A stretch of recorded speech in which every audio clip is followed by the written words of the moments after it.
నమస్తే SR7 TV news కి స్వాగతం. రాజపేటలో అంబేద్కర్ విగ్రహ ఆవిష్కరణ. డీఎస్పీ జె వెంకటేశ్వరరావు హాజరు.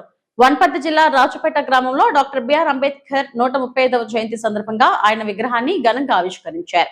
ఈ కార్యక్రమానికి వనపర్తి జిల్లా డీఎస్పీ శ్రీ వెంకటేశ్వరరావు హాజరు కావడం జరిగింది. ఈ సందర్భంగా ఆయన అంబేద్కర్ సేవలను స్మరించుకుంటూ సమాజానికి అందించిన సందేశాన్ని ప్రజలకు వివరించారు. అంబేద్కర్ చేసిన కృషి ప్రతి ఒక్కరికి స్ఫూర్తిగా నిలవాలని పేర్కొన్నారు. సమానత్వం, న్యాయం, విద్యా ప్రాధాన్యత గురించి ఆయన చెప్పిన ఆలోచనలు నేటికి మార్గదర్శనం అని తెలిపారు. ఈ కార్యక్రమంలో రాజపేట గ్రామ సర్పంచ్ గొడుగు ఎల్లన్న, నావిళ్ల చిన్నారెడ్డి, రుక్మిణి, బాలేశ్వరి, ఎల్లపు రాములు తదితరులు పాల్గొన్నారు. Reporting by SR17 news reporter Chand Basha. Wanaparthy జిల్లా కలెక్టర్ గారిని ఒక 2 నిమిషాలు వారి యొక్క విలువైన సమయాన్ని ఇచ్చి మాకు సందేశం ఇవ్వగలుగుతారని ఆశిస్తున్నాను. రాజపేట గ్రామస్తులకు ఇక్కడ విచ్చేసిన అందరూ కూడా డాక్టర్ బాబాసాహెబ్ అంబేద్కర్ జయంత్యుత్సవాల సందర్భంగా ఈ గ్రామం లోపల విగ్రహాన్ని ఆవిష్కరించుకొని దానికి ముఖ్య అతిథిగా నన్ను ఆహ్వానించినందుకు మాధవరెడ్డి గారికి ఇక్కడ యూత్కు దీన్ని ఇక్కడ ఏర్పాటు చేయడానికి కమిటీ నిర్ణయించిన అందరూ కూడా హృదయపూర్వక నమస్కారాలు తెలియజేస్తున్నారు. అంటే మనకు తెలుసుకోవాల్సింది ఏంటంటే డాక్టర్ బాబాసాహెబ్ అంబేద్కర్ మీద అంబేద్కర్ ఏం కోరుకున్నారు? సర్వ మానవులు అంటే సమాజంలో ఉన్న ప్రతి మానవుని కూడా హక్కులు అనేది కల్పించాడు. సర్వ మానవులకు కూడా కల్పించిన హక్కున్నారు. కానీ ఒక దళిత నాయకుడిగా తీర్చిదిద్దడానికి కొందరు ప్రయత్నించిన ఈ రాజ్యాంగం రాసిన తర్వాత అంబేద్కర్ యొక్క గొప్పతనం ప్రతి ఒక్కరికి తెలిసిన తర్వాత మన రాజ్యాంగాన్ని ఆదర్శంగా తీసుకొని మిగతా దేశాలు కానీ మిగతా ప్రపంచ దేశాల్లో కూడా మన రాజ్యాంగాన్ని ఒక ఆదర్శంగా తీసుకుంటారు. ఎందుకంటే ఎన్నో దేశాలలో రాజ్యాంగాలన్నీ విఫలమై ఆ దేశంలో అరాచకాలు, అన్యాయాలు జరిగి ప్రజలంతా పొట్టుమిట్టాడుకుంటూ ఎన్నో అరాచకాలు జరుగుతున్నాయి. ఎగ్జాంపుల్ బంగ్లాదేశ్ కానీ, శ్రీలంక కానీ, పాకిస్తాన్, ఆఫ్ఘనిస్తాన్, ఇంకా మిగతా దేశాలలో కూడా. ఎందుకంటే అక్కడ పటిష్టమైన రాజ్యాంగ వ్యవస్థ అనేది లేదు. మన దేశం లోపల ప్రభుత్వాలు వస్తుంటాయి, పోతుంటాయి, మారుతుంటాయి. కానీ రాజ్యాంగం లోపల ప్రతి మనిషికి కూడా హక్కులు కల్పించారు. కాబట్టి ప్రతి మనిషి హక్కులు కల్పించిన తర్వాత ఏ హక్కు సాధించుకోవాలన్నా రాజ్యాంగ పరంగానే సాధించుకోవాలన్న ఆలోచన మానవుల లోపల వచ్చింది. కాబట్టి ఎన్ని కులాలున్నా, ఎన్ని మతాలున్నా ప్రతి ఒక్కరికి కూడా ఈ రాజ్యాంగం ఆదర్శంగా ఉన్నది. కాబట్టి ప్రజలు కులాల ఆధారంగా విడిపోయి ఉన్నప్పటికీ కూడా అందరూ కలిసి జీవిస్తారంటే దానికి ఒక కారణం రాజ్యాంగం. అంటే అంబేద్కర్ ఒక కులానికి నాయకుడు కాకుండా అందరూ కలిసిమెలిసి జీవించాలి. అంటే ఆయన కోరుకున్నది ఏంటంటే సమానత్వం. అంటే భారతదేశంలో పుట్టిన ప్రతి మనిషి కూడా సమాన హక్కులతో, సమాన రెస్పెక్ట్తో బతకాలని సమానత్వాన్ని కోరుకున్నాడు. తర్వాత స్వేచ్ఛ కోరుకున్నాడు. ఎక్కడైతే స్వేచ్ఛ లేదో అక్కడ అరాచకం అనేది జరుగుతుంటారు. కాబట్టి ప్రతి మనిషి కూడా స్వేచ్ఛగా బతకాలి, ఎటువంటి రిస్ట్రిక్షన్స్ ఉండదు, స్వేచ్ఛగా బతకాలి. మళ్ళీ సౌభ్రాతృత్వం అంటే సోదర భావం. అంటే ప్రజల లోపల ఎప్పుడైతే సోదర భావం అనేది ఏర్పడుతుందో అప్పుడు అక్కడ కొట్లాటలు కానీ భేదభావాలు కానీ లేవు. అంటే మన రాజ్యాంగం అనేది 3 పునాదుల, 3 యొక్క వాక్యాల పునాదుల మీద రాజ్యాంగం నిర్మించింది. కాబట్టి ఈ రాజ్యాంగం ఇది కంటిన్యూ జరుగుతుంటుంది. అంటే సమాజ కాల పరిస్థితులకు అనుకూలంగా ప్రజలు కావాలనుకున్నప్పుడు ఆ రాజ్యాంగంలో కొన్ని సవరణలు చేసుకొని కూడా ప్రజలకు అనుకూలమైన ఆర్టికల్స్ పొందుపరుచుకొని దాని ప్రకారం ఈ వ్యవస్థ అనేది నడవాలని చేసింది. కాబట్టి ఈ డెమోక్రసీ లోపల ప్రజాస్వామ్యం ఇంత సాఫీగా జరుగుతుందంటే రాజ్యాంగంలో ప్రతి పొందుపరిచిన హక్కులు, బాధ్యతలన్నిటి నిర్దేశించబడినాయి. అంటే ప్రభుత్వాలు మారిన వ్యవస్థ లోపల 5 సంవత్సరాలకు ఒకసారి ప్రభుత్వాలు మ్యాండేట్ ఇచ్చినప్పుడు ఓట్ల రూపంలో ప్రజలందరికీ ఓటు భాగస్వామ్యం అనేది కల్పించడం జరిగింది. అంటే చట్టం దృష్టిలో, రాజ్యాంగం దృష్టిలో ప్రజలంతా సమానమే. అంటే ఆర్థికంగా అసమానతలు ఉండొచ్చు కానీ చట్టపరంగా అందరూ అందరికి ఒకే రకమైన హక్కు కల్పించింది ఒక భారతదేశమే.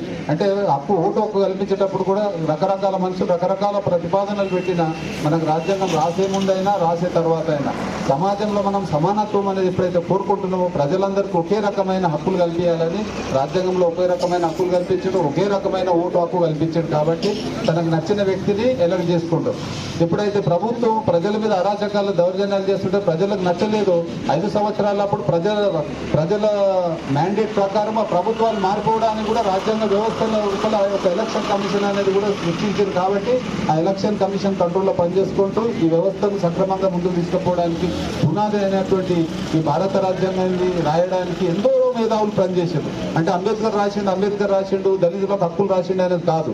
ఆ రాజ్యాంగ పరిషత్ లోపల ఎంతో మంది అన్ని రకాల కులాలు మతాలున్న వ్యక్తులు చాలా ఉద్దండమైన మేధావులందరూ కలుసుకొని కూర్చొని చర్చించుకున్న తర్వాతనే అది రాజ్యాంగంలో పొందుపరిచి అందరి ఆమోదంతోనే పొందుపరిచింది కాబట్టి ఇది అందరికీ అవకాశాలు కల్పించింది కాబట్టి ఇది రాజ్యాంగం అనేది ఉంటుంది కాబట్టి ఇప్పుడు ఈ రాజపేట గ్రామం లోపల సోదరభావం సౌభ్రాతృత్వం అంటే సోదరభావం కావాలంటే కులాల విడిపోయి ఉండొచ్చు కానీ మేమంతా ఒక్కటే అని ప్రోగ్రామ్ కూడా సక్సెస్ చేసినారంటే ప్రజల లోపల సోదరభావం అనేది ఉండదు అంటే స్వేచ్ఛగా అందరూ మాట్లాడగలుగుతున్నారు వాళ్ళకి హక్కులు కల్పించి అందరు స్వేచ్ఛకు వచ్చి తన భావాలు అనేటివి తెలుపుతున్నారు కాబట్టి మేము కూడా మీతో పాటు అందంగా ఉంటాం మీరు కూడా మాతో పాటు సమానత్వము అనే దానికి నిదర్శనంగా ఈ ప్రజలంతా ఈ గ్రామంలో ఉన్న వాళ్ళంతా వచ్చి ఈ ప్రోగ్రాం దిగ్విజయంగా చేసినారు అందరు కాంట్రిబ్యూషన్తోనే పెట్టుకున్నారు కాబట్టి ఇదే రకంగా భవిష్యత్తులో కూడా రాజ్యాంగం ఏదైతే నిర్దేశించిందో ఆ రాజ్యాంగ ఫలాలు అందరూ అనుభవించాలి అందరూ సుఖంగా సంతోషంగా హ్యాపీగా రాజ్యాంగబద్ధంగానే మనము కలిసిమెలిసి ఉండడానికే పాటుపడాలని ఈ విగ్రహం ఏర్పాటు చేసుకొని అందరూ మేమంతా ఒక్కటే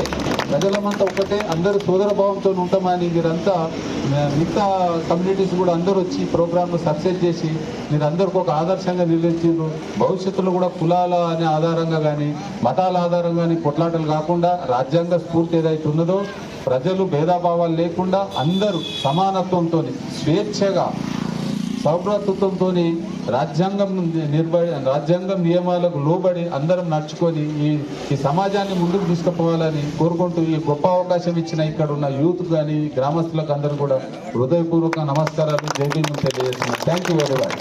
ఇంకొకటి ఇప్పుడు ఒక చిన్న ప్లేజ్ ఉంటుంది అంటే అరైవ్ అలైవ్ అంటే మనము రోడ్డు భద్రతలో ఇప్పుడు మామూలుగా న్యాచురల్ డెత్ హాస్పిటల్లో డెత్ అనేది చనిపోయి చాలా మంది రోడ్డు ప్రమాదాల నిర్లక్ష్యం వల్ల చనిపోతున్నారు కాబట్టి పోలీస్ డిపార్ట్మెంట్ కూడా ఒక గొప్పగా అరైవ్ అంటే ప్రతి ఒక్కరు సేఫ్టీ సెక్యూరిటీ అనేది చాలా ఇంపార్టెంట్. ఒక మనిషి రోడ్డు ప్రమాదంలో చనిపోతే అన్యాయంగా కుటుంబం అనేది వీధి పాలు పడుతుంది కాబట్టి ప్రజలంతా సుఖంగా తిరిగి ఇంటికి వచ్చి రోడ్డు నియమాలు పాటించాలని దాంట్లో మా డిపార్ట్మెంట్ కూడా ఇప్పుడు అంబేద్కర్ జయంతి నాడు అందరు కులాలను అందరు స్టేక్ హోల్డర్స్ గ్రామ పెద్దల సమక్షంలో ఒకటి విజ్ఞప్తి చేస్తున్నాము. మీరంతా ఒక ఓటు తీసుకొని నేను పాటిస్తారని కోరుకుంటున్నాము. దయచేసి ఒకసారి చేయి ముందుకు పెట్టి తీసుకుంటారని కోరుకుంటున్నాను. నేను అన్ని ట్రాఫిక్ నియమ నిబంధనలను పాటిస్తానని గంభీరంగా ప్రతిజ్ఞ చేస్తున్నాను. నేను ఎల్లప్పుడూ బాధ్యతాయుతంగా మరి ఓపికతో వాహనం నడుపుతాను. ద్విచక్ర వాహనం నడిపేటప్పుడు నేను హెల్మెట్ ధరిస్తాను మరియు ప్రయాణికులందరూ అలాగే చేసేలా చూసుకుంటాను. కారు నడిపేటప్పుడు లేదా ప్రయాణించేటప్పుడు నేను సీటు బెల్ట్ ఉపయోగిస్తాను. నేను ఎప్పుడు మద్యం లేదా మాదక ద్రవ్యాల ప్రభావంతో వాహనం నడపను. వాహనం నడిపేటప్పుడు నేను మొబైల్ ఫోన్ ఉపయోగించను. నేను పాదాచారులను గౌరవిస్తాను మరియు అత్యవసర వాహనాలకు దారి ఇస్తాను. నేను అన్ని వేళలా వేగ పరిమితులను మించను. ట్రాఫిక్ సిగ్నల్స్ ను పాటిస్తాను. నేను నా కుటుంబ సభ్యులను స్నేహితులను ఇతరులను రహదారి భద్రతా నియమాలను ఖచ్చితంగా పాటించమని హెల్మెట్ ధరించమని ప్రోత్సహిస్తాను. ఈ సూత్రాలను పాటించడం ద్వారా ప్రతి ఒక్కరికి రహదారులను సురక్షితంగా మార్చడానికి మనమందరం సురక్షితంగా గమ్యస్థానానికి చేరుకోవడానికి కట్టుబడి ఉన్నాను అని ప్రతిజ్ఞ చేయుచున్నాను. Thank you.